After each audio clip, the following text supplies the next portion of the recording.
सोनार सख्या बहिणीची खाणार. वाचल्या एखाद्या सोनाराने? गोंड गोवारी जात बोवारी. गोंड गोवारी हेकड माना, आंबील पाहून शिवला डोना. माना माणुसकीत नाही, डुकर सरकशीत नाही. ढिवर धनगर कोळी माळी ढिवराची धोटीनं अटकला बोटरे जाशील कुठे. आमच्या मुसलमान बांधवांविषयी काय लिहिलं माहिती आहे? मी आता भिक्षू असल्यामुळे ते अक्षर बोलू शकत नाही. बांडा मुसलमान आणि वळवाची काय घाणघाण घाणघाण शब्दाचा वापर केला.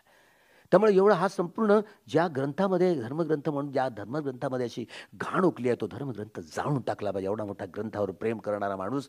मनुस्मृती 1 जानेवारी 1927 विजयी स्तंभाजवळ आले होते. त्याच वेळेला मनुस्मृती दहन करण्याचा निर्णय महाडच्या 14 तळ्यात ओळख भुलून जातात. कुठल्याही संप्रदायाची असोत, रागाच्या, द्वेषाच्या, मोहाच्या, अहंकाराच्या या सगळ्या तृष्णांनी सगळ्यांची मनं कशी दूषित आहेत. माणसं रक्ताची ओळख भुलून जातात. रक्ताच्या नात्यापेक्षाही हे धम्माचं नातं श्रेष्ठ असतं. मैत्रीनं जोडलं जातं जगाला. जगाला तोडणं किती सोपं काम आहे, पण जगाला जोडणं किती काम आहे, सगळ्यात कठीण काम आहे. आणि हे संतच जोडू शकतात. हे संताची वाणी एवढा आहे. सगळ्या साधू संत मैत्री करा. अरे मैत्री करता यायला हवी. तुम्हाला मैत्री करता येते का? करता येते मैत्री? अरे मैत्री शब्द सारा जग ऐकत आहे. मेत्ता भावना, अहं अवेरो होमी, अभयापजा होमी, अनिघो होमी. शब्द म्हणायला तर खूप सोपे आहेत. माझं चित्त या क्षणाला वैररहित आहे. शब्द बोलून काही फायदा आहे का? हे चित्ताची चेतना वैररहित आहे का? वेदना कुठली असो, वेद यती इति वेदनं. वेदना सुख असो, दुःख असो, अदुःख असुख असो, समता पुष्ट होते की नाही? वेदनेच्या उत्पत्तीपासून वेयापर्यंतचा प्रपंच यथाभूत जाणणं होतं की नाही? अनित्यबोध तेव्हाच पुष्ट होतो. अनित्यबोध पुष्ट होण्याच्या आधारावर हे अनित्य ज्ञान. म्हणून अनित्य ज्ञानाच्या आधारावर अनित्याचा बोध करून बोधी ज्ञान धारण करण्याची प्रक्रिया, याला पटिसंख्या ज्ञान म्हटलं जातं. दुःख ज्ञानाच्या आधारावर दुःखाचा बोध करून बोधी ज्ञान धारण करण्याची प्रक्रिया, याला पटिसंख्या ज्ञान म्हटलं जातं. अनंत ज्ञानाच्या आधारावर अनंताचा बोध करून बोधी ज्ञान धारण करण्याची प्रक्रिया, हे पटिसंख्या ज्ञान आहे. हे टप्पे आहेत, एक एक टप्पे आहेत. तो अनुभूतीच्या आधारावर मी जे उत्पन्न, हे जे अनुभवलं केलंय, एकेका सत्याला 3 प्रकारे परखून पाहिलं. 12ही प्रकारे परखून पाहिलं तेव्हाच मी सिंहगर्जना केली, मी बुद्धत्व प्राप्त केलाय, असे भगवान बुद्ध म्हणतात. असंच फुकटचा खेळ धम्म म्हणजे फुकट पोर खेळ नव्हे. ती परिवट्टं द्वादशाकारं यथाभूतं ज्ञानदर्शनं सुविशुद्धं होसी. ह्या सगळ्या साधू संतांच्या गाथांमध्ये वर्णन आलं. मराठीत भाषांतर आहे, पण शब्द शिल्लक आहेत. बाकी सगळे भुलून गेले. योग्यपणे ध्यान करणे भुलून गेले. त्यामुळे योग्यपणे आपल्याला ध्यान करता आला विपश्यनेचे हे 10चे 10 टप्पे योग्यपणे पडताळता आले क्रमशः, तरच आपल्याला या चारही जे तेणे मुक्ती चारी साधियालात तेव्हा हे उतरतं, व्यवहारात उतरतं. भावे तब्बंती मे भिक्खवे. केवळ प्रवचन केल्यानं लोकांचे मन सुधारतील, बदलणार नाहीत. आपल्या मनाचा स्वभाव केवळ चिंतनमय ज्ञानाच्या आधारावर आपण बदलूच शकत नाही. भावनामय भावे तब्बंती मे भिक्खवे. भावनामय ज्ञानाच्या आधारावर विशेषेण पश्यति इति विपස්සना, विशेष करून पाहिलं जातं. म्हणजे अनित्याचा बोध, दुःखाचा बोध, अनंताचा बोध करून ही 3 लक्षणं आहेत प्रज्ञेची. प्रज्ञेनंच पाहावं लागतं, तेव्हा हे सगळ्या संस्कारांचा, कामतृष्णा, भवतृष्णा, विभवतृष्णाचा नायनाट करता येतो. ज्याला किलेश धातू म्हणतात ना, किलेश वारंवार जे घनीभूत संस्कार असतात, पत्थर के लकीरवाले म्हणतात. जे वारंवार आपल्याला भवतृष्णाचा हा संग्रह असतो, ज्या भवतृष्णांमुळे सातत्यानं आपल्याला वारंवार जन्म घेण्यास बाध्य करत असतात. या भवतृष्णांचा संग्रह, ज्याला किलेश धातू म्हणतात, संकिलेशंग, हे किलेश धातू म्हणतात. ज्याला कामभव, कामभूमीमध्ये, कामदुर्गती भूमीमध्ये, कामसुगती भूमीमध्ये, रूपब्रह्मलोकांमध्ये, अरूपब्रह्मलोकांमध्ये वारंवार जन्म घेणाऱ्या या भवतृष्णाचा संग्रह असतो. त्या भवतृष्णांचा संग्रह आपल्याला वारंवार या दुःखचक्रात, लोकचक्रात सातत्यानं जन्मग्रहण करण्यास बाध्य करत असतो. हे समजायला किती वेळ लागेल, कसं होईल? हा सगळा प्रपंचच नाही वेरे न वेरानी. वैऱ्याशी वैरत्व करून हे वैर नाही संपत. मैत्री करायची कशी ते शिकलं पाहिजे ना. मोहन भागवतांचं नाव घेतलं मी. तुम्हाला वाटेल मोहन भागवतांना मामा म्हणतो, किती द्वेष असेल. आणि एका दिवस समजा मोहन भागवत आले माझ्याकडे आणि ते म्हणाले, म्हणते 3 शरण आणि 5 शील द्या, 22 प्रतिज्ञा द्या. मी हो म्हणेन की नाही? होच म्हणेल की नाही? आमचा साहेब तो देवेंद्र फडणवीस झाला, म्हणते मला 3 शरण 5 शील द्या, 22 प्रतिज्ञा. देणार की नाही? द्यावं लागेल. तो ब्राह्मण आहे की कोण आहे काय नाही, सगळ्या नद्या जशा सागराला जाऊन मिळतात ना, हा प्रवाह आहे. मेत्ता धातूंच्या आधारावर मैत्री भावना केली जाते. हे शरीर आहे, हे मन आहे. शरीर एकमेकाशी जुळलेलं आहे, मन जुळलेलं आहे. हे शरीर स्कंद आहेत जे सातत्यानं अग्नी, वायू, जल आणि पृथ्वी धातूंच्या अणुरेणू परमाणूंचा प्रपंच आहे. याला अठ्ठकलाप म्हणजे समजलं, कळलं? ज्याला आधुनिक भाषेत परमाणू असं म्हणतो, की अग्नी, वायू, जल आणि पृथ्वी धातू आणि त्यांचे 4 गुण, या 8ही गुणांनी मिळून बनलेला सूक्ष्मातिसूक्ष्म कण, याला अठ्ठकलाप असं बुद्धांनी नाव दिलेलं होतं. अठ्ठकलाप, त्याला आधुनिक भाषेत आपण परमाणू म्हणतो. आता बरं झालं तर अल्बर्ट आइन्स्टाईननी हे उपकरण, कमीत कमी बबल चेंबर नावाचे उपकरण आपल्याकडे आहे. त्या उपकरणाने आपल्याला कमीत कमी मोजमाप तरी करता येतं अग्नी, वायू, जल आणि पृथ्वी धातूंच्या. मनाच्या नाही, चित्त चैतसिकांचं मोजमाप त्या यंत्राने नाही करता येत. हे अग्नी, वायू, जल आणि पृथ्वी एका सेकंदामध्ये 1 या आकड्यावर 22 शून्य द्यायचे. एवढ्या वेगाने ही प्रकृती, हा निसर्ग उत्पन्न होऊन नष्ट होतो, एवढ्या वेगानं. तर हे कमीत कमी हे अग्नी, वायू, जल आणि पृथ्वी धातूंचे मोजमाप करणं एका सेकंदात एवढी मोठी, एवढ्या वेगाने ही प्रकृती बदलते, उत्पन्न होऊन नष्ट होते, हे तरी कळायला लागलं. पण मन मोजण्याचं, मनाला पाहणारं कुठलंही उपकरण तुमच्या वैज्ञानिकांकडे नाही आहे. हे ब्राह्मण कसे हाताच्या रेषा पाहतात, भविष्य कथन करतात, आमचा अंदाज तुमचे भविष्य. हे सायकॅट्रिक कसेच असतात, त्यांना अक्कलदार नाही आहे. हे मनाची उत्पत्ती, हे म्हणून कमीत कमी हे समजावून देणाऱ्या विद्या पच्चे या संखार पच्चे या विज्ञान, बेहोशीमध्ये राहून हे मनुष्यत्तर प्राणी प्रतिक्रिया करून सुखद वेदना आली की रागाच्या, दुःखद वेदना आल्या की द्वेषाच्या, दुःखद असुखद वेदना आल्या की मोह मूर्तेच्या गाठी बांधून हे दुःखचक्र, लोकचक्र, भवचक्र स्वतः निर्माण करतात. बाहेरची कुठली शक्ती याला जबाबदार नाही आहे. हे कामावचर चित्त 54, रूपावचर चित्त 54, अरूपावचर चित्त 12, लोकोत्तर चित्त 8, 89 प्रकारचे चित्त. लोकोत्तर चित्ताची संख्या वाढली तर 121, 40 वाढले तर 121. हे कोणतं चित्त कसं उत्पन्न होतं तुम्हाला काहीच नाही. म्हणजे सारी दुनिया किती आंधळी आहे, सारा जग अंधा. कबीर असा बोललाय, सारा जग आंधळ आहे. कसं समजावतील? लोकांना वाटतं काय हिंदू आहे की मुस्लिम आहे, कोणी हिंदू म्हणायचे, कोणी मुस्लिम म्हणायचे. त्यांच्या असली गुरुचं नाव रामानंद म्हणतात, पण त्याच्या असली गुरुचं नाव शिवली आनंद, भिक्षू शिवली आनंद. अरे तो भिक्षू होता, सारनाथला तिथे गेला, भिक्षू होता. हे कोण सांगणार आहे? ही साधू संतांची परंपरा, जिथे त्यांना डोक्याचे केस, दाढीचे केस वाढवून जंगला पानांचा आश्रय घेऊन राहू लागले. मी गेलो ना नागद्वारला, ज्या गुफा दिसत आहेत सगळ्या, बऱ्याच अस्वलांचा संग्रह होता तिथे. गुफा दिसत आहेत, ज्या गुफेत गेलो तिथे तरंग आहे, धर्म तरंग आहे. हे शरीर आणि हे मन, शरीरातले अग्नी, वायू, जल आणि पृथ्वी धातूंचे तरंग. शेवटी हे सगळी जेवढी स्थूल, सजीव, निर्जीव सारी जी प्रकृती दिसते आपल्याला ते सगळं संश्लेषण, विश्लेषण, विघटन, विभाजन करून पाहिलं तर शेवटी वेलेट्स तरंग आहेत ना. ते सजीव असोत की निर्जीव असोत, त्याचे तुकडे करून पाहिले तर शेवटी तरंग जे उत्पन्न होऊन नष्ट होतात. त्या प्रकृतीचा हा स्वभाव आहे, धर्म आहे, नियम आहे. उत्पाद वय धम्मिनो, उत्पाद होणं हा लोकीय धर्म आहे. लोकीय धर्म आहे. हे लोकीय प्रकृती आहे जी उत्पाद होऊन व्यय होणार, नष्ट होणार, सारं नाशवान आहे. जे उत्पन्न होतं ते सारं नाशवान आहे.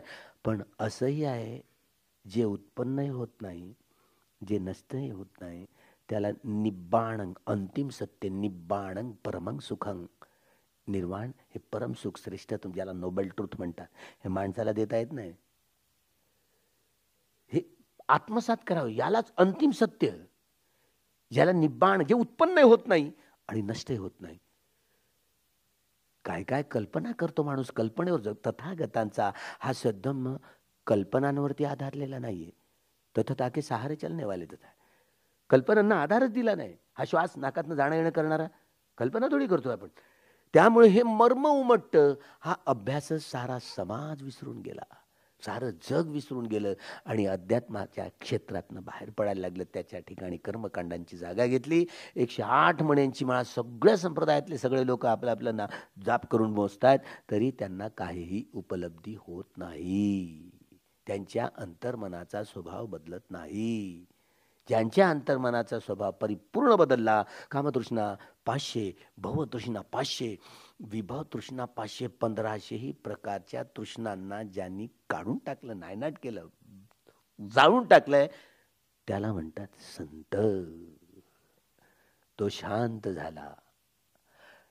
गोयनका गुरुजींनी पहिली पायरी या कालखंडातला, या जम्बूद्वीपातला हा पहिला माणूस, लक्ष नाहीये तुमचं, लक्ष नाही आहे गोयनका गुरुजींकडे, लक्ष नाही आहे. तो 14 वर्ष आपल्या गुरुजींच्या चरणाजवळ राहून त्यांनी पहिली पायरी आत्मसात केली. हे मला देखील हे सगळं गोयनका गुरुजींकडून वेगळे, त्यांची हातोटी आहे असते. जे भिक्षूंना योग्यपणे समजावून सांगता येत नव्हतं ते गुरुजी योग्यपणे समजावून सांगत असत. हे कसं समजवायचं तुम्हाला? हे संवर्षण ज्ञान काय आहे, उदयवेद ज्ञान काय, भंग ज्ञान काय, भय ज्ञान काय, आदिनव ज्ञान काय, निबिदा ज्ञान काय आहे, हे मुंचित काम्यता ज्ञान काय आहे, पटिसंका ज्ञान काय, संकारोपेक्षा ज्ञान काय, हे अनुलोम ज्ञान काय, कसं समजावते? तुम्ही जोपर्यंत परिपक्वता, जोपर्यंत लॉंग कोर्सेस करणार नाही, 30 दिवसाचे, 45 दिवसाचे, 60 दिवसाचे, तोपर्यंत सजगता सती संपत जन्य न रंचती, एक क्षणही असा बेहोशीतला जाता कामा नये. तुम्ही आम्ही माणसं म्हणून जन्माला दुर्लभ मनुष्य भाऊ, दुर्लभ आहे मनुष्याचं जीवन. तुम्ही या देशातले की त्या देशातले, काळे की, अरे माणसं आहोत आम्ही, या देशातला आणि त्या देशातला, कशाला तुम्ही भेदाभेद करताय? काय तुम्हाला मिळतं बक्षीस? आपण माणसं आहोत, कुठल्याही संप्रदायाचे असो. दुर्लभ मनुष्य, मनुष्य जन्म झाला तर आपल्याला वाटतं वरवर पाहता आपल्या आईवडिलांनी जन्म दिलाय. तुम्हाला तुमचे हे खरं आहे, वास्तव खरं आहे, पण तुमच्या आमच्या चित्ताची उत्पत्ती हे आपल्या आईवडिलांची निर्मिती नाही. आपलं ते स्वतंत्र अस्तित्व आहे. आपल्या पुण्यकर्माच्या आधारावर आपल्याला मनुष्य जन्म ग्रहण करण्याचं बल होतं, तो आधार होता. जुनी काया या पुण्यकर्माच्या आधारावर जागरूकपणे आपल्याला त्यागता आली. शरीर जागरूकपणे श्वासावर लक्ष ठेवता ठेवताना, संवेदनांचा उदयवे जाणता जाणताना जर काया त्याग करता आला तरच हे अतीत भवंग चित्त, भवंग चलन चित्त, भवंग उपच्छय चित्त, पंचविज्ञान चित्त, पंचविज्ञान चित्त, मनोद्वार वज्जन चित्त, संपटिच्छिन्न चित्त, संतिरण चित्त, ओठ्ठपन चित्त आणि 7 प्रकारचे जवन चित्त. एक एक चित्त समजावून देण्यासाठी पुन्हा 1 घंटा लागेल. 15 प्रकारचे चित्त उत्पन्न होतात. या शरीर अविद्यापच्ची या संखार पच्ची या विज्ञान, हा विज्ञान शब्द आला ना, टू कॉन्शियसनेस, जाणण्याचं काम करणारा मनाचा स्कंद आहे. डोळ्यांनी पाहणारे, कानाने ऐकणारे, नाकाने सुंगणारे, जीवेने रस चाकणारं, शरीराला स्पर्शाने हे चिंतन मनन करणारं, शरीराला स्पर्शाने करणारं, हे बाह्य मन आहे. इंटरनल मन, अंतर्गत मन, अंतर्मन आपल्याला अजिबात मानायला तयार नाही.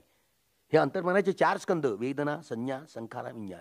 वेद यती यती वेदना अनुभवन करणाऱ्या मनाच्या स्कंदाला वेदना स्कंद असं म्हणतात. सुखद वेदना, दुःखद वेदना, दुःखद असुखद वेदना. अभिधम्माप्रमाणे 5 चैतसिक वेदना, सौमनस्य आणि दौर्मनस्य वेदना. हे वेदनांच्या आधारावर प्रतिक्रिया करून मनुष्य वा मनुष्यतर प्राणी बेहोशीत राहून राग द्वेष, क्रमशः राग द्वेष मोहाच्या गाठी बांधून बांधून हे दुःखचक्र, भवचक्र, लोकचक्र आपण निर्माण करतो. हे घडते. हे डॉक्टरीन आहे तथागतांची. हे ऐऱ्या गैऱ्या नथू खैऱ्याला नाही कळत नाही. ते स्वयंगुरु असतात, स्वप्रयत्नाने या बोधिज्ञानाचा आविष्कार करतात, अनुसंधान करतात. म्हणून ही प्रकृती एवढी आहे ना, अरे लाखो, इथे लाखो चक्रवाला आहेत, लाखो चक्रवाला आहेत. या लाखो सूर्य, लाखो आकाशगंगा आहेत, हमला करोडो सूर्यमाला आहेत. आणि एकेका चक्रवालामध्ये, सूर्यमालेमध्ये राहणारे हे 31 प्रकारची स्थूल वा सूक्ष्म काया धरून राहणारे आहेत, प्राणी आहेत, लोकविदू. हे तथ्य तथागतांना उजागर करता आलं, सांगता आलं. वैज्ञानिक अजूनही त्या निष्कर्षापर्यंत पोहोचले नाही, या अर्थाने ते मागासलेले आहेत. प्रकृतीची तुलना केली ना तर प्रकृती धूळ नाही आहे तळपायाची, भगवान बुद्धांच्या धूळ नाही आहे. त्यामुळे ही ज्ञानाची गंगा ही बुद्धापासून वाहते. जेव्हा केव्हा दुर्लभो बुद्ध उपादो इमस्मिन लोके, अर्थात दुर्लभ आहे.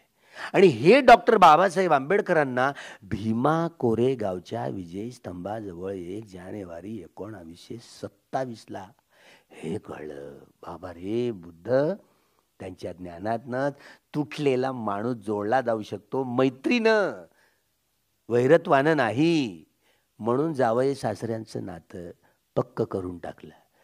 तुम्ही काय म्हणताय? यार हे सगळं काय केलं बरोबर, पण हे काय बरं नाही केलं असं म्हणता. तुमच्या अंगात मूळ निवासी पण आहेत. मी असाच म्हणणाऱ्यांपैकी एक होतो. आता दुसऱ्याचं काय सांगायचं. आणि मी तोंडावर बोललो, माई आमच्या बाबासाहेबांनी ना तू जाणून बुजून स्लो पायजन देऊन मारून टाकलं. काहीच बोलले नाही. म्हणजे जिवंत असेपर्यंत ना मी विरोधातच, जसे तुम्ही मूळ निवासी पण तुमच्या अंगात येतं ना, तसं माझ्याही अंगात यायचं. मेल्यानंतर मात्र वाचता वाचताना त्रिपिटकात संदर्भ आला, बोधिसत्वाची हत्या होत नाही. मी माझे कान पकडले. बापाची बायको आईच ना तुमची, आहे की नाही, पण मावशीच मानताय ना तिला. हो, सविता आंबेडकरांना तुम्ही मावशी समजता की माय नाही समजत. मेल्यानंतर मी माय समजायला सांगितलो. मेल्यानंतर मी माय म्हणायला लागलो, जिवंतपणे नाही. किती संस्कारांचा संग्रह असतो. बुद्धांची वाणी वाचल्यानंतर की बोधिसत्वाची हत्या होत नाही. आता तुमचं खरं मानू की बुद्धांचं खरं मानू? नाही, बुद्धांचं वचन खरं आहे. दिठ्ठे दिठ्ठमत्तं भविष्यती, या बुद्धांच्या वचनाचा सगळ्या साधू संतांनी स्वीकार केला. सगळ्या साधू संतांनी. बाबासाहेब बोलले, हा विठ्ठल दुसरा तिसरा कोणी नसून हे बुद्धच होत. हा सारा पांढऱ्या हा ड्रेसामध्ये जाणारा हा सगळा वारकऱ्यांचा जत्था. वार कुणावर? रागावर, द्वेषावर, मोहावर, या कामतृष्णा बहुत 108 महिन्याच्या मुळे मोजतात. ज्ञान बा तुकाराम, ज्ञान बा तुकाराम. बोळक्याचं काय मग त्याच्या घशात घाट टाकून दिला शब्द बा. अरे हे सगळे लोक पंढरपूरला या. पंढरपूर काया ही पंढरी, काया ही विठ्ठल. हा पंढरपूरचा एवढा दरारा, त्या तिथे भिक्षूंची मोठी केवढी मोठी मोनेस्ट्री होती. हे सगळे लोक भिक्षूंना आषाढी एकादशीला यासाठी जात की सगळे भिक्षूंना आपल्या गावात नगरात घेऊन येत.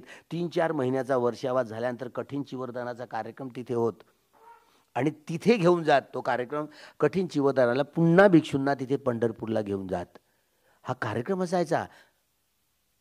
पण भुलून गेले लोक, भुलून गेले. हो, विस्मरण झालं. या जिथे कर्मकांड सुरू झालं, यज्ञयाग सुरू झाला, भिक्षूंच्या कत्तली झाल्या, त्यावेळेला जे घट ठेवतात आणि घटावर जे नारळ ठेवलं जातं ना, हे नारळ म्हणजे दुसरं तिसरं काही नसून भिक्षूंचं कापून आणलेलं गुरुदक्षिणा म्हणून डोकं होतं. गोयनका गुरुजी आषाढी पौर्णिमेला यासाठी म्हणाले होते कि न जाने किसको क्या सोचे, क्या बोले, अपने अपने कर्म के कोई भागीदार होते भाई, हम किसको दोष देवे. गुरुजी असं म्हणाले कि यहाँ कर्म कांड हुआ, न जाने वो घट रख करके, घट पर वो नारियल रखते, वो भिक्षु का काटा हुआ गुरु दक्षिणा करके दान. अशा रीतीने कर्मकांड सुरू झालं. हे कर्मकांड बंद करण्यासाठी साने गुरुजींना आमरण उपोषण करावं लागले.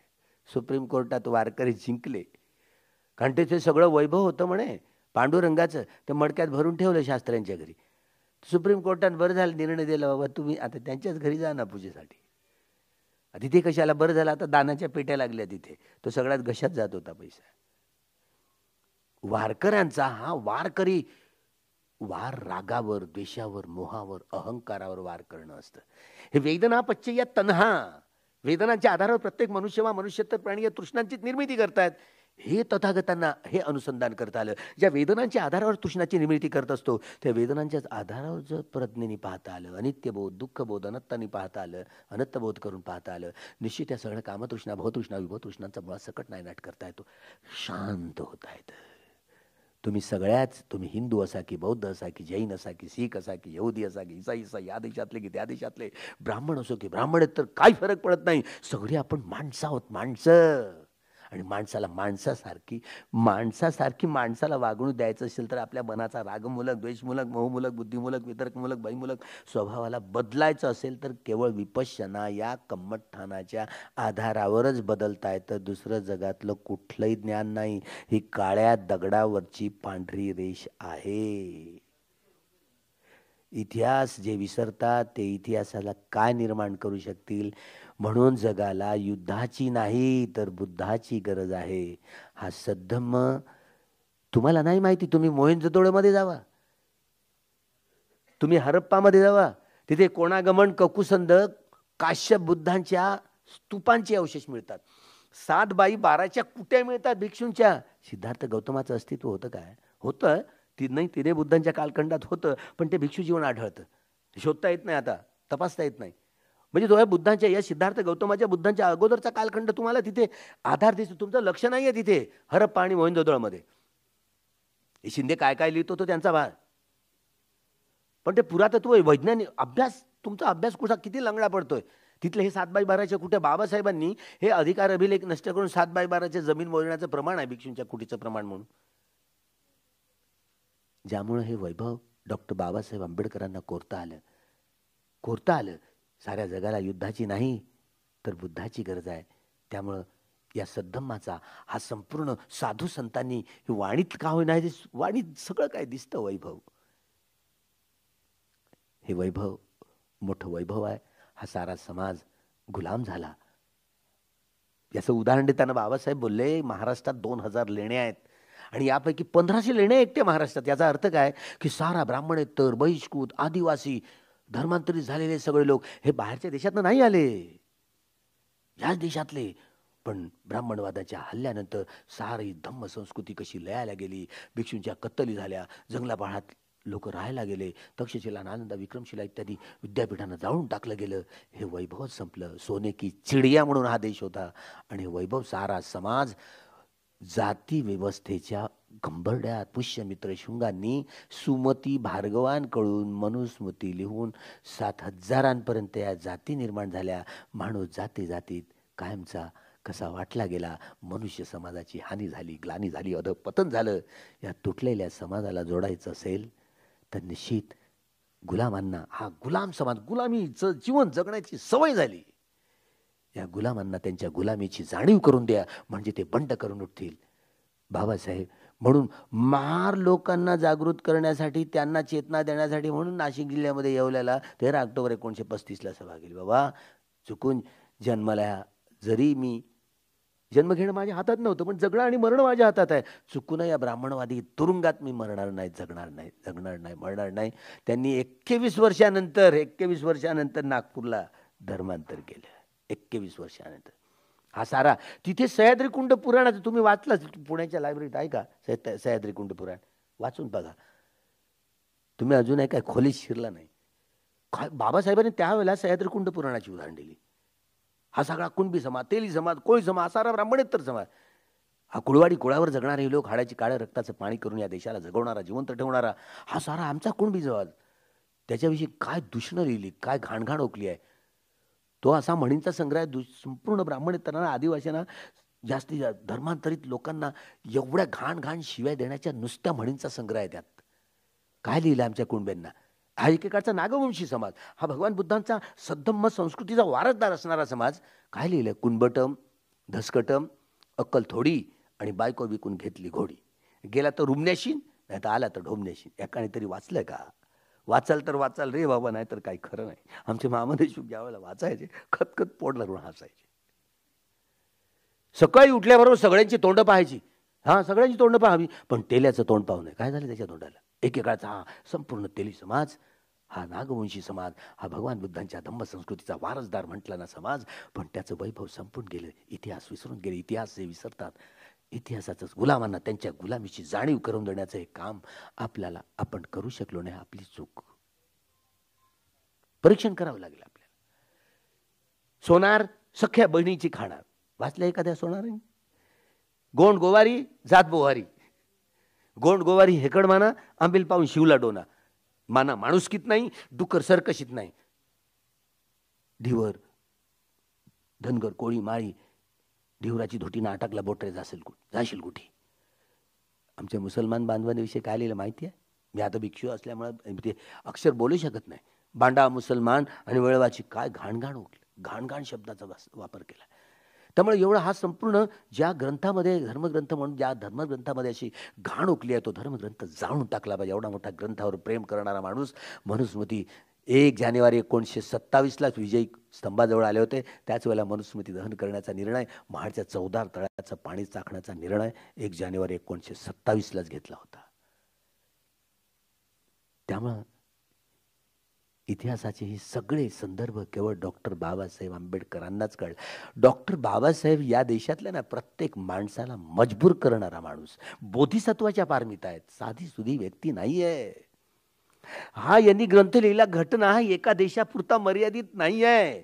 जगात जिथे जिथे स्थित्यंतर होतील ना, सगळं माओवादी लोक पाहिले नाही का, गप्रधान तिथल्या माओइस्ट पार्टीचा सेक्रेटरी, नेपाळमध्ये क्रांती झाली, राज्यसत्ता उलथाडून पाडली त्यांनी आणि माओवादी सत्तेवर आले.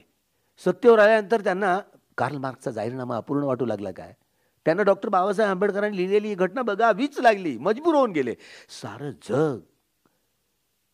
त्यामुळे 390 प्रकारच्या स्वभावाची माणसं, हे सुखावेदना, दुखावेदना, अदुखा असुखावेदना, सौमनस्य, दौर्बल्य या वेदनांच्या आधारावर स्वभाव बनवतात. म्हणून 395 कलमांमध्ये हे संविधान बाबासाहेबांनी लिहिलं. त्याच्या मिनिट्स बुकमध्ये जावा म्हणजे तुम्हाला आढळेल. लोक म्हणतात महात्मा फुल्यांच्या वाड्यात येतो, बिळाच्या वाड्यांचा तो नंबर 395 होता म्हणून त्यांनी 395 कलमात. नाही, हा सद्धर्माचा पाया आहे. रक्ताचा एकही थेंब न सांडता जिथे न्याय, स्वातंत्र्य, समता आणि बंधुभाव आहे, मानवी मूल्य जोडणारी अशी जीवन पद्धती, तिला लोकशाही. हे लोकशाहीची एवढी वाखाणण्यासारखी व्याख्या कुठल्याच राजकीय तज्ज्ञाला करता नाही आली. हाय सामाजिक आमूलाग्र परिवर्तन, मानवी जीवन फुलवणं. म्हणून कूटदंता हे घटनेचं 21वं कलम काय म्हणते ते, बाबासाहेब अल्पमतात पडले, काँग्रेसवाले बहुमतात. कूटदंत सुत्ताचा आपण वाचलं असेल. शिवाजी महाराजांनी संभाजीराजाला 14 वर्षाचं बाळ महाडच्या लेणीत गेले, 3दा प्रदक्षिणा घातली. इथे काचड किचड काहीतरी अक्षर लिहिले आहेत रे, बघ काहीतरी तू लिही याच्यावर. संस्कृतमध्ये त्यांनी लिहिलंय बुद्धचरित. काय आहे ते, राजांनी राज्य चालवायचं कसं, कुठे वाचा. काळजीपूर्वक पुरुषोत्तम खेळकरांनी त्याचा अनुवाद केलेला आहे मराठीमध्ये पण, वाचा काळजीपूर्वक. जिथे कूटदंत सुत्तामध्ये भगवान बुद्धांनी राजे महाराजे लोकांना जो उपदेश केला तसाच उपदेश कूटदंत सुत्ताचं भाषांतर आहे. 14 वर्षाचं बाळ हे बुद्धचरित्र येते.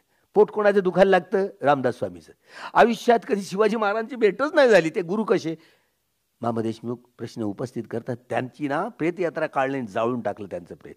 समजलं, आम्हाला माहिती झालं तर आम्ही त्याला खांद्यावर बसून विजययात्रा काढली होती. कठीणच काम आहे. एकूणच हा द्वेषभाव कुठे घेऊन जाईल आपल्याला. माणसातला द्वेषभाव आपल्याला सगळ्यांनाच मानवी जीवनात हानिकारकच आहे. त्यामुळं ह्या सद्धम्माच्या आधारावरच या गोष्टीची उकल करता येते. दुसरं औषध जगात नाहीये. हा संपूर्ण वारसा, हा विसरून गेलेला वारसा, हा पराभवाचा वारसा केवळ डॉक्टर बाबासाहेब आंबेडकरांनाच समजला. त्यामुळं हे वैभव केवळ डॉक्टर आंबेडकरांनाच निर्माण करता आलं नाही, इतरत्र दुसऱ्या कुठल्याही व्यक्तीचीही हातोटी नाही. त्यामुळं तुम्हाला डॉक्टर बाबासाहेब आंबेडकर हा स्वीकारावंच लागेल. त्याशिवाय तुम्हाला पर्याय नाही. जगाला युद्धाची नाही तर बुद्धाची गरज आहे. सारं जग बुद्धमय धम्ममय होणार आहे. ब्राह्मणवाद आता शेवटच्या घटका मोजू लागलेला आहे. तेव्हा येणारं हे युग हे प्रज्ञायुग आहे. खूप प्रगल्भता येऊ. तुटलेल्या माणसं तोडणं किती सोपं काम आहे. सांप्रदायिक तणाव वाढवून मला लोक म्हणतात तुम्ही पंढरपूरला पदयात्रा घेऊन जाता विठ्ठलाचं मंदिर मागण्यासाठी नाही, गुलामांना त्यांच्या गुलामीची जाणीव करून देण्यासाठी, साधू संतांनी जी बुद्धवाणी भरलेली आहे तिची उकल करण्यासाठी. आमच्या या संपूर्ण जागृतीचा विस्तव कधी विझू देऊ नका, ते कथन करण्यासाठी. त्यामुळे हा जागृतीचा विस्तव कधी विझू द्यायचा नाही. या संपूर्ण संतवाणीतले हे वैभव हे बुद्धवाणीचं वैभव आहे याची जाण येण्यासाठी डॉक्टर भाऊ लोखंडे सर ते जाणून त्या संत चळवळीच्या ज्या इतिहासामध्ये हा सगळ्यात तुम्ही अवेस्ता ग्रंथ पहा, तुम्ही अवेस्ता पहा, यहुद्यांचा अवेस्ता पहा, तुम्ही कुराण पहा, तुम्ही पुराण पहा, तुम्ही भगवद्गीता पहा. सगळ्या संप्रदायात ज्ञानाची जी गंगा आहे ना ती केवळ आणि केवळ बुद्धांपासून वाहते. आपल्याला वाटलं की आर्य शब्द काढला तर आपल्या तळपायाची मस्तकात जाते. मूळ निवासी पण अंगात येते. हे युरेशियातून आले म्हणतात, खैबर खिंडीतून आले. तर भरत नावाचा कोण राजा होता? तुम्ही बाबासाहेबांनी लिहिलं इंडिया दॅट मीन्स भारत, तर तुम्ही भारत म्हणायला लागले. काय देशाच्या भिंतीत काय माणसं आहोत, माणसं आले असतील खैबरखिंडीतनं, युरेशियातून, युरोप आणि एशियाच्या बाउंड्रीवर गोरे उंच लांब नाकाचे गिऱ्या डोळ्याचे लोक असतील, स्वतःला आर्य समजतात. जन्मता कुठे आर्य होतो का? न जच्चू होती आर्यो कम्मुन होती आर्यो. जन्माना कुणी आर्य होत नाही. जन्मात नाही होत तर कर्मानं, कम्मुन होती कर्मानं आर्य होतं. ज्या व्यक्तीने चारही आर्य सत्याचा साक्षात्कार केला त्याला आर्य पुद्गल म्हणतात. भुलले ना लोक, हे ते मूळ निवासी आहेत, आम्ही मूळ निवासी. अरे एवढं मिश्रण झालं. कुरु कुरु हे कुरुक्षेत्र म्हणा, कुरु लोक या इथं बाहेरच्याच टोळ्या. भरत नावाचा शकुंतला आणि दुष्यंत कुमारचा मुलगा, ज्याला तुम्ही आपल्या देशातला असं वानवताय ना, अरे ते इथं त्या भरत नावाच्या टोळीवर ते घोडे घेऊन आले होते ना, बस ते इथं भरत नावाची आर्यांची टोळी समजली जाते ना. तुम्ही कुठे लटकताय? माझं प्रेम, अरे माणसं आहोत माणसं. आपण विश्व बंधुत्वाची संकल्पना साकारणार आहोत की नाही? देशाची सीमा बदलत राहतात, राज्य एक दुसऱ्यावर आक्रमण करतायत. युद्धाने नेहमीच मनुष्य समाजाची हानी झाली, ग्लानी झाली, अधोपतन झालं. माणसाच्या कल्याणाला हानिकारक आहे. म्हणून युद्धाची नाही, जगाला बुद्धाची गरज आहे. हे बोधी ज्ञान एकदा धारण करून पहा, म्हणजे या धम्माच्या रसाचं रसास्वादन ज्यांनी ज्यांनी केलं ते मुक्त झाले, ते संत झाले. त्यामुळे सगळ्याच संतांच्या, सगळ्या संप्रदायातल्या सगळे संत जे शांत झाले योग्य अभ्यास करून, ते पूजनीय आहेत. त्या पूज्य व्यक्तींना साक्षी ठेवून हा संपूर्ण गाडा आहे माणुसकीचा. हा गाडा माणुसकी स्थापित करण्याचा गाडा. एक व्यक्ती दुसऱ्या व्यक्तीशी माणसासारखा कधी वागेल, याच्या मनाचा स्वभाव वीतरागी, वीतद्वेषी, वीत होई तर. आणि हे चिंतन मननाच्या आधारावर आपण असं वरवर सुधारणा करण्याचा प्रयत्न, नाही ना राग करणं बरं नाही, द्वेष करणं बरं नाही, मोह करणं, हे कितीही तुम्ही आपल्या मनाला समजवण्याचा हा वरवरचा सुधार झाला. हा सुधार करून आपल्या मनाची चेतना, इंटरनल चेतना अजिबात बदलू शकत नाही. आपल्या मनाचा स्वभाव अजिबात बदलू शकत नाही. त्यामुळं जेव्हा केव्हा समजावून सांगेन तेव्हा सांगेन, पण निश्चित सांगेन. गोयनका गुरुजी म्हणत एकदा, देखो मैं आप पर बहुत जिम्मेदारी दे रहा हूं. माहिती नाही पुढे काय झालं, असं गुरुजी म्हणत होते. जे होईल ते हो, सगळं धम्मावर सोडावं लागतं. पण कुणाच्या विषयी अशी द्वेषभाव, द्वेषमूलक चित्ताने काम केलं, तुम्ही पहिल्यांदा आपली हानी कराल, इतरांची नाही. त्यामुळे हे वैभव मैत्री तेव्हाच करता. हे शरीर स्कंद आहेत, हे शरीर अग्निवायू जल आणि पृथ्वी धातूचे तरंग आहेत. तुम्ही भंगाचा अनुभव जेव्हा करताल, भंग ज्ञानाचा अनुभव करताल, अरे सारं अंग प्रत्यंग सारं हलकं फुलकं होऊन जातं. अग्निवाय जलवा पृथ्वी कुठल्या ना कुठल्या धातूंची प्रधानता घेऊन सगळे तरंग तुम्ही ह्या संपूर्ण डोक्याच्या टाळूपासून पायाच्या तळव्यांपर्यंत, पायाच्या तळव्यांपासून बोटांपासून ते डोक्याच्या टाळूपर्यंत समंदर 3.5 हाताच्या कायमध्ये एक एक अंग प्रत्यंगामध्ये आपण मन फिरवत नेलं. ज्या वेदनांचा अनित्य दुःख अनंत बोधाच्या आधारावर सारं शरीराचं संश्लेषण, विश्लेषण, विघटन, विभाजन करत हे सारे अग्निवाय जल आणि पृथ्वी धातूंचे तरंग आहेत. वेदना, संज्ञा, संस्कार आणि विज्ञान, चित्त, चैतसिकांची तरंग आहेत. कुठल्याला मी म्हणू, माझं शरीर म्हणू, या शरीराविषयी आसक्ती तुटून जाते. अनासक्त आता निबिंदती दुःखी, निर्वेद ज्ञानाच्या आधारावर हे सारं शरीर तरंग, हे सारे मन, चित्त, चैतसिक तरंग. कुठल्या तरंगणा मी म्हणू, माझं म्हणू, माझे शरीर म्हणू, काय हुकूमत चालते माझी? हे अनात्मा आहे, हे माझं नाही आहे, हे मी नाही आहे, कुणाला मी म्हणू? हा अनंत बोध जेव्हा जागतो ना, तेव्हा हा शरीराविषयी, या मनाविषयीचा आसक्तीचा अनासक्त होतं माणूस, अनासक्त होतं. हा बोध झाल्यानंतर, हा बोध जेव्हा होतो तेव्हा हे प्रत्यक्ष पाहता येतं, अनुभव करता येतं. जेव्हा केव्हा अनुभव कराल तेव्हा करा, पण कल्पना नाही करायची. प्रत्यक्ष प्रत्येक व्यक्तीला, तुम्ही कुठल्याही संप्रदायाचे असा, तुम्हाला विपश्यना या कम्मठठाणाचा अभ्यास करावाच लागेल. त्याशिवाय तुम्हाला संत बनणं खूप कल्पनाच कराल. या कामतृष्णा, भवतृष्णा, विभवतृष्णा, विपश्यना या कम्मठठाणाच्या आधारावरच नायनाट केला जातो. दुसरं जगातलं कुठलंही औषध नाही. कर्मकांड कितीही तुम्ही केले तरी तुम्ही संत बनू शकणार नाही. त्यामुळे संतांच्या ह्या संग्रहात सगळी जी वाणी आहे ती सगळी बुद्ध वाणी आहे. तुम्ही जुनी जी सगळ्या या संपूर्ण धम्मस्कंदांमध्ये तपासा, ह्या सगळ्यांचं भाषांतर दिसतंय. त्यामुळं या साधू संतांनी जी संग्रहित करून ठेवली त्यांचंही किती ऋण आहे. कमीत कमी समजून तर या सैद्धांतिक पक्ष तरी समजायला अवघड जात नाही ना, सोपा जातो. त्याचे अर्थ तर भुलून झाला, अर्थ सारा समाज भुलून जातोय. हे संत हा शब्दच मूळ पाली आहे. ज्यांनी अर्हंत्व प्राप्त केलं, अरी म्हणजे शत्रू, कामछंद, व्यापार, थिन विद्या, औदत्य, कौकृत्य, विचिकित्सा, ज्यामध्ये सकाय दिट्ठी, सिल्वर परामर्श, ज्यामध्ये रूपराग, अरूपराग आणि अविद्या आहे. हे 10चे 10 मोठे मोठे मारबंधन आहेत. हे युद्धभूमी आहे. धम्म म्हणजे पोरखेळ नव्हे, युद्धभूमी आहे. पंच मारे पराजेत्वा पत्तो संबोधिंगुत्तम. हे देवपुत्र मार, हे खंडमार, किलेशमार, अभिसंकारामार आणि मच्छुमार, या 5ही माराविरुद्ध तुंबळ युद्ध. आम्हाला वाटतं विपश्यना ध्यान करून षंडत्वात झाले, लढण्याची ताकद संपते.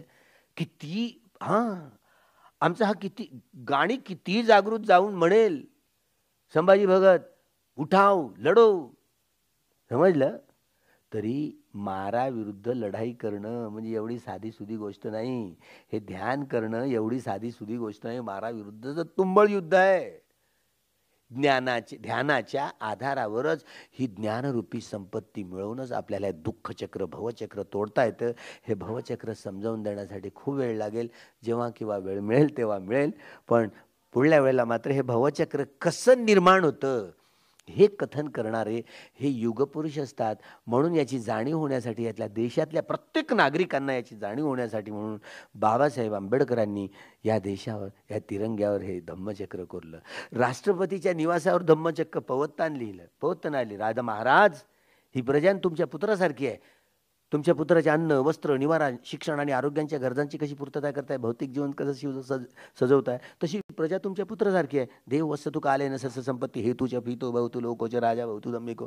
राजा जर धार्मिक झाला ना, तुमची प्रजा, तुमच्या पुत्र, त्यांचे अन्न, वस्त्र, निवारा, शिक्षण आणि आरोग्यांच्या गरजांची पूर्तता करणे राजाचं काम आहे, धार्मिक राजाचं काम आहे. हे भौतिक जीवन सजवणं आमचं सरकार येऊ द्या. म्हणजे 2024ला प्रत्येक जिल्हा तालुक्या पातळीवर विपश्यनेचे केंद्र काढू आणि प्रत्येक व्यक्तीला आपल्या मनाचा स्वभाव बदलण्यासाठीचं हे वैभव त्यांच्यापर्यंत पोहोचवू, जेणेकरून आपल्या स्वभावाला यालाच रिव्होल्युशन म्हणतात.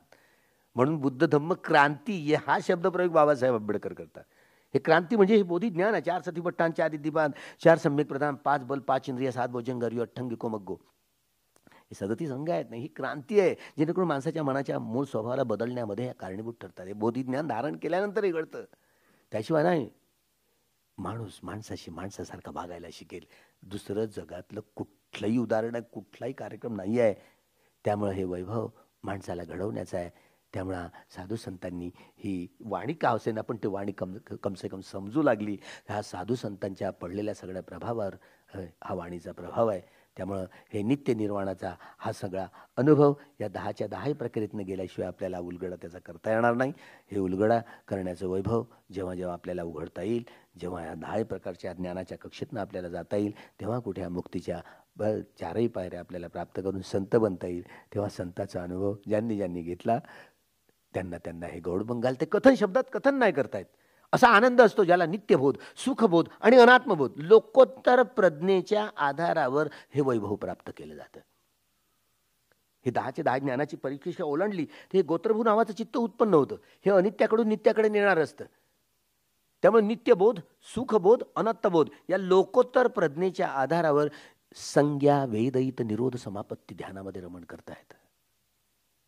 असं सुख जे प्राप्त करत असतात, जे मुक्त झालेले असतात. आता मी हे सांगतो हेच जेव्हा जेव्हा तुम्ही अनुभव कराल. त्यामुळं ह्या अनुभूतीच्या गोष्टी आहेत. खूप मंगल हो. आपण हळूहळू का होईना स्तब्धपणे आपण हे सगळं कथन ऐकलं. हे कथन करण्याचं आमचं काम असतं. पण या ज्ञानाच्या सगळ्या प्रक्रिया कल्याण मित्र जीवनामध्ये असला, 10 पारमितांचे जर घडे भरले तरच ही उपलब्धी होईल. दानं दत्वा शीलं समाधित्वा उपवसतकं मंकत्वा तं अस्सादेति अभिनंदन्ति ध्यानं गुप्पादेति विपस्सनं गुप्पादेति मग्गं गुप्पादेति फलं गुप्पादेति समापत्तिं गुप्पादेति अभिन्नं गुप्पादेति. या साऱ्या गोष्टी, या साऱ्या धार्मिक गोष्टी धम्मधारण करून आपल्या मनाचा स्वभाव जशा बदलण्याच्या सगळ्या प्रक्रियेमध्ये हे गेलो तो मार्गस्थ हो, फलस्थ हो, संज्ञा आणि वेद निरोध समापत्ती ध्यानामध्ये रमण करणं असो वा 6 प्रकारच्या या अभिज्ञा प्राप्त असो, अशा प्रकारचं हे धम्माचं वैभव आपल्याला प्राप्त करता येतं आणि संत बनता येतं. हा संताचा संग दुर्लभ आहे. पूजाचं पूजनीयानं एतं मंगलं उत्तमं. पूजनीय लोकांची पूजा करणं, सत्कार करणं हे खरंच उत्तम मंगल आहे. त्याचा तेव्हा साक्षात्कार अनुभूतीच्या आधारावर होत असतो. हे वैभव गृहस्थांना देखील होतं आणि गृहत्याग्यांना देखील होतं. हा दानादी कर्म करून, आपण उपोषित कर्म करून, हा संपूर्ण दानाजी कर्म करण्याच्या चेतनेतनं आपण जे जे संघदान करून, जो जो सद्धम्म धारण करून आपले पारमितांचे 10चे 10 घडे परिपूर्ण भरता आले, तरच हे वैभव आपल्याला प्राप्त होऊ शकतं. यासाठी खूप तुम्हाला तुमचं हे वैभव उत्पन्न करण्यासाठी कुशला अयकुशल कुशल हे चित्तच सातत्यानं उत्पन्न होण्यासाठी हे वैभव आपल्याला प्राप्त हो. बुद्ध धम्म संघाच्या प्रभावानं आपलं सर्वांचं मंगल हो, सर्वांचं कल्याण हो, सर्वांचं भलं. सिद्धी